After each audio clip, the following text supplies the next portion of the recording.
శివుడికి భక్తుడిగా మారడం అంత సామాన్యమా? అంత ఈజీనా?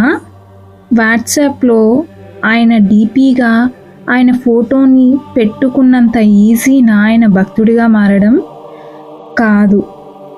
నువ్వు ఆయన్ని సెలెక్ట్ చేసుకోవడం కాదు, ఆయన నిన్ను సెలెక్ట్ చేసుకున్న తర్వాతే నువ్వు ఆయన్ని సెలెక్ట్ చేసుకుంటున్నావు.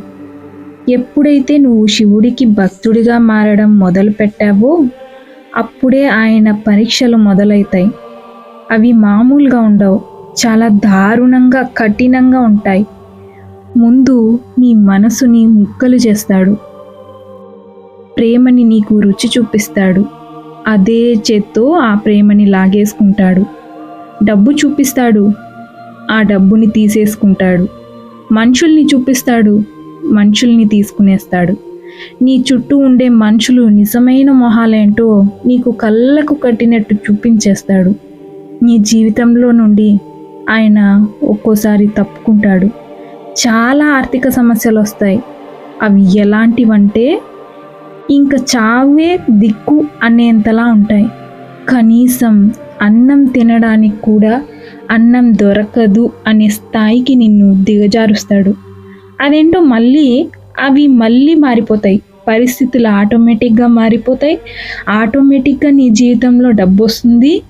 అది ఎలా అంటే ఇంకా మధ్యలో నాకు ఈ పూజ వద్దు, ఈ భక్తి వద్దు అని నువ్వు అక్కడ ఆగిపోతే నువ్వు ఒక మామూలు మనిషిగా మిగిలిపోతావు. లేదు, ఏం జరిగినా సరే నాకు ఆయనే ఉన్నాడు, నాకు ఆయనే దిక్కు, ఆయనే కావాలి అంటే నీ ముందు అన్ని పరుస్తాడు. ఇవన్నీ జస్ట్ ట్రైలర్ మాత్రమే. సినిమా అయితే ఇంకో లెవెల్లో ఉంటుంది. ఎందుకంటే నువ్వు శివుణ్ణి ఎంచుకున్నావు కాబట్టి. శివభక్తుడు అవ్వడం అంత ఈజీ అయిన పని అయితే కాదు. సో ఎలాంటి పరిస్థితులు ఎదురైనా సరే ఆయన్ని చేతిని మాత్రం ఎట్టి పరిస్థితుల్లోనూ వదలకూడదు.